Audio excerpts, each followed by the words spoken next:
Hello curious people, मैं हूँ प्रज्वल और स्वागत है आपका द फ्लाइस्ट हिंदी के एक और नए और कमाल के एपिसोड में। न जाने कितनी चीजें आप लोग डेली लाइफ में यूज करते होंगे, पर क्या आपने कभी सोचा है हमारे डेली लाइफ में यूज होने वाली इन चीजों को फैक्ट्रीज में आखिर किस तरह से मैन्युफैक्चर करते हैं? नहीं तो चलिए देखते हैं इन चीजों की मैन्युफैक्चरिंग प्रोसेस को। Light bulb. रात के अंधेरे में भी ये हमारे जीवन में जगमग उजाला करते हैं, तो चलिए देखते हैं आखिर लाइट बल्ब्स को किस तरह से बनाया जाता है। और इसकी शुरुआत होती है ग्लास को पिघलाकर उन्हें बल्ब सेल में तब्दील करने से। बल्ब बनाने के फैक्ट्रीज में एक दिन में करीब 10 मैट्रिक टन ग्लास का यूज होता है। फिर इन ग्लास शेल पर कंपनी का स्टैंप लगाया जाता है और दूसरी तरफ एक मशीन ग्लास माउंट बनाती है।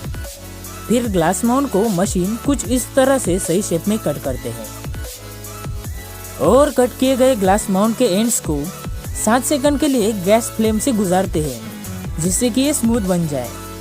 अब इन्हें मशीन के जरिए गर्म किया जाता है और दूसरी तरफ एक मशीन इन ट्यूब्स पे हथौड़ा मारकर उन्हें एक परफेक्ट शेप देती है। अब बने हुए ग्लास मोल्ड्स में लीड वायर को डाला जाता है और इन वायर्स को एक दूसरे से अलग रखने के लिए इनमें थिन ग्लास की ट्यूब्स को डाला जाता है। बाद में फिर से इन्हें फ्लेम से गुजारकर कुछ इस तरह से एक दूसरे से चिपकाया जाता है और लीड वायर्स को मोड़कर इनमें फिलामेंट की तार लगाई जाती है। बाद में लीड वायर्स पर सर्कोनियम की कोटिंग करी जाती है, जिससे कि ये लाइट्स ज्यादा से ज्यादा देर तक अपना उजाला फैलाते रहे। अब बनाए गए ग्लास रॉड में सफेद पाउडर यानी सिंथेटिक सिलिकॉन की कोटिंग करते हैं और बाद में इन्हें कुछ इस तरह से फ्लेम की मदद से परमानेंट किया जाता है। अब बने हुए ग्लास मोल्ड को ग्लास रॉड के अंदर डालते हैं और बाद में बल्ब्स के एक्स्ट्रा पार्ट को गर्म करके अलग निकाला जाता है और इन्हें फिक्स करके टेस्टिंग के लिए भेज दिया जाता है।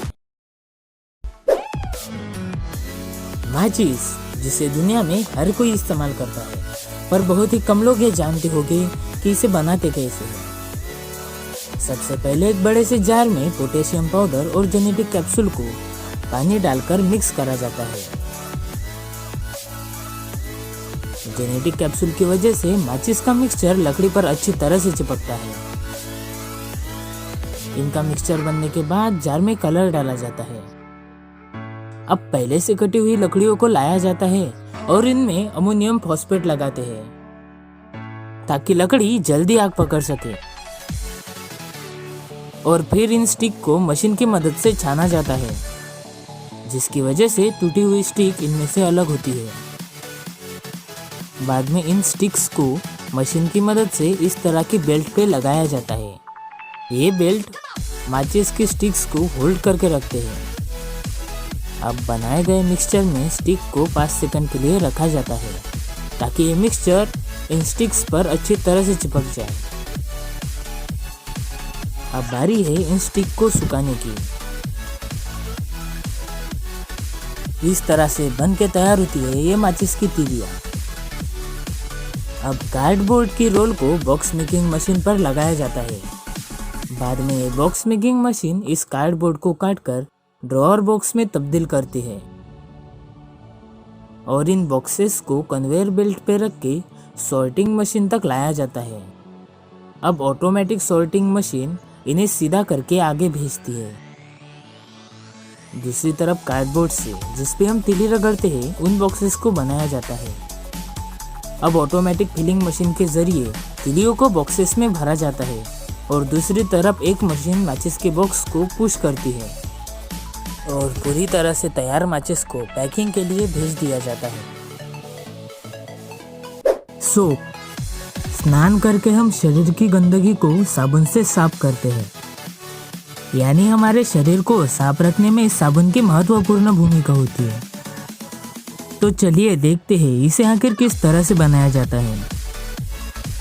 सबसे पहले एनिमल फैट या वेजिटेबल फैट्स को कॉस्टिक सोडा डालकर ब्लाइंड करा जाता है और साथ ही साथ इनमें पानी डालते हैं, जिससे इनमें केमिकल रिएक्शन होता है और केमिकल रिएक्शन होने के बाद ये मिक्सचर कुछ इस तरह से बनकर तैयार हो जाता है।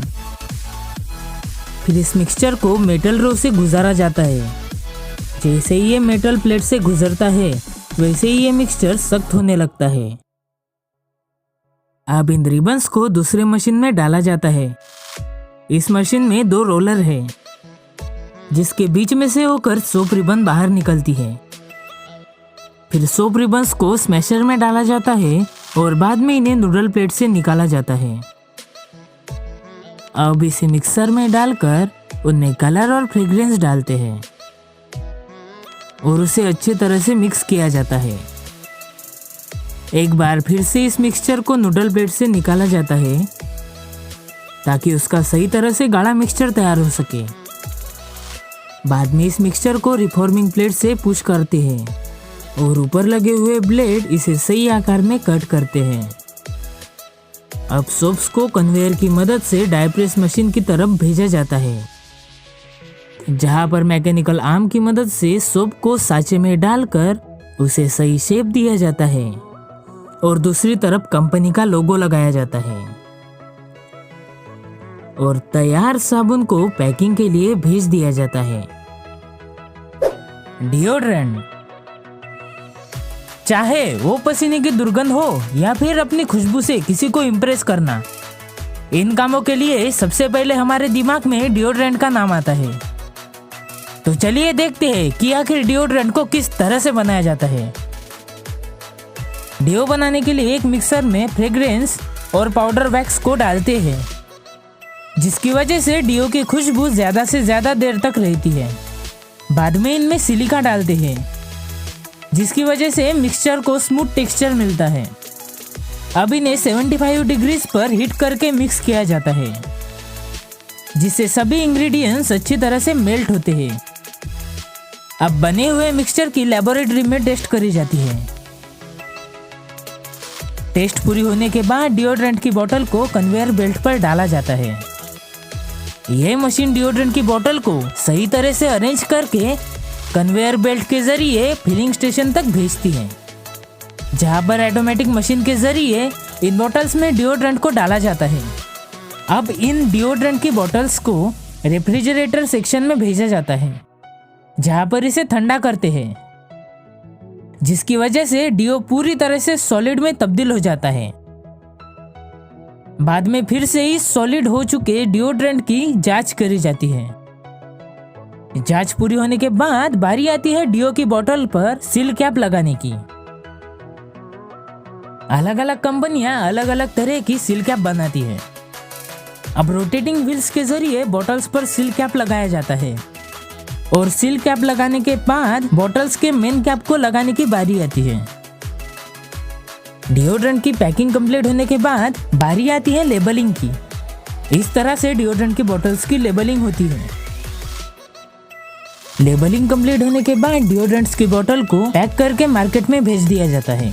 Thanks for watching guys. Please like and comment and subscribe our channel for more such amazing videos.